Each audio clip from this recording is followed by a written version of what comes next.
एक जंग के मौका पर हज़रत फारूक आज़म के बेटे हज़रत अब्दुल्ला बिन उमर भी शरीक हुए और रसूलुल्लाह सल्लल्लाहु अलैहि वसल्लम के नवासे हज़रत हसन मुज्तबा भी शरीक हुए। तो वापसी पर जब माल गनीमत की बात आई तो हज़रत फारूक आज़म रज़ियल्लाहु ताला ने हज़रत हसन मुज्तबा को 1000 दिरहम दिए और अपने बेटे को 500 दिए।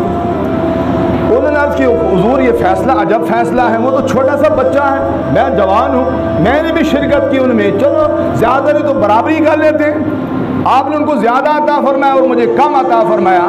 अल्फाज सुनो, आपने इरशाद फरमाया बेटा हाय हाय हाय, न उनके बाप जैसा तेरा बाप है, न उनकी माँ जैसी तेरी माँ है, तो उस जैसा हो सकता है।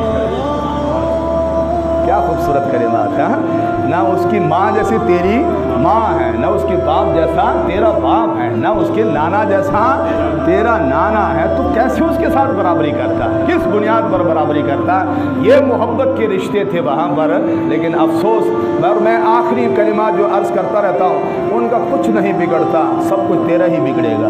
सूरज को जब कोई थूकता है तो सूरज का क्या बिगड़ता, उसके मुँह पर ही थूक आती। हाँ, कोई सहाबा को बुरा भला कर वो अपना ही बेड़ा गर्क कर रहा है, कोई अहले बैत को बुरा भला कर वो अपना ही बेड़ा गर्क कर रहा है। हाँ, खुदा की कसम वो कामयाब हो जाएगा जो ये कहे कि हुजूर के सहाबा भी मेरे सर के ताज, हुजूर के अहले बैत भी मेरे सर के ताज, हुजूर के सहाबा की मोहब्बत में मेरे ईमान का हिस्सा और हुजूर के अहले बैत की मोहब्बत में मेरे ईमान का हिस्सा है।